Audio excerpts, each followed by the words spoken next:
നല്ലൊരു സൂര്യാസ്തമയമൊക്കെ കണ്ടൊരു പുട്ടും പരിപ്പും മുട്ടയൊക്കെ കഴിക്കണം എന്ന് ആലോചിച്ച് നോക്കിക്കേ. അങ്ങനെ ഒരു സ്ഥലത്തേക്കാണ് ഞാനിന്ന് പോകുന്നത്. അപ്പോൾ ഇതാണ് ഞാൻ പറഞ്ഞ സ്ഥലം. ഈ സ്ഥലം വരുന്നത് നമ്മുടെ പറവൂര് ചാത്തനാടാണ്. കടയുടെ പേര് നായർസ് പുട്ടുകട എന്നാണ്. അത്യാവശ്യം ഒട്ടുമിക്ക ആൾക്കാർക്ക് ഈ കട അറിയാം. കാരണം ഒരിടക്ക് ഇൻസ്റ്റാഗ്രാമിലും യൂട്യൂബിലൊക്കെ ഭയങ്കര ഫേമസ് ആയിരുന്നു നായർസ് പുട്ടുകട.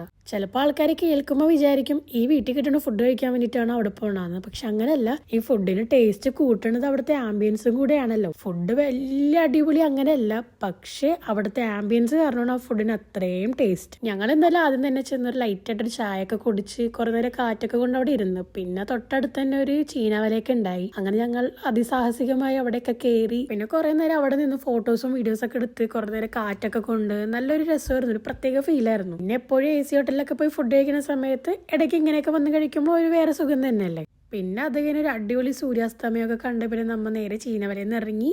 പിന്നെ കൈയോടെ നമ്മൾ നേരെ പുട്ടും പരിപ്പും മുട്ടയൊക്കെ കൂട്ടി ഒരു പിടി പിടിച്ചു. അപ്പോൾ ആ ചീനവലയിൽ ചേട്ടൻ മീനൊക്കെ പിടിച്ച് മീനൊക്കെ എടുക്കുന്നുണ്ടായിരുന്നു. മീൻ നമ്മൾ ചോദിച്ചു, പക്ഷെ കുറെ ഉണ്ടായിരുന്നില്ല, കുറച്ചുണ്ടായിരുന്നു. അതുകൊണ്ട് പിന്നെ മീനൊന്നും വാങ്ങിയില്ല. അങ്ങനെ പിന്നെ നമ്മൾ നേരെ കൈയോടെ അവിടെ നിന്ന് ഇറങ്ങി. പിന്നെ വീട്ടിലേക്ക് പോണ വഴിക്ക് നമ്മൾ ഒരു ജ്യൂസ് കടയിൽ കയറി. എനിക്ക് പൈനാപ്പിൾ ജ്യൂസും പിന്നെ ബാക്കിയുള്ള ഒരു ഷേക്കൊക്കെ കുടിച്ചു. എനിക്ക് പൈനാപ്പിൾ ജ്യൂസ് ആണല്ലോ വേണ്ടത്. പിന്നെ അങ്ങനെ എല്ലാം കഴിഞ്ഞ് നമ്മൾ നേരെ തിരിച്ച് വീട്ടിലേക്ക് പോകുന്നു. അപ്പോൾ ഇന്നത്തെ വീഡിയോ അത്രേ ഉള്ളൂ. Okay, by.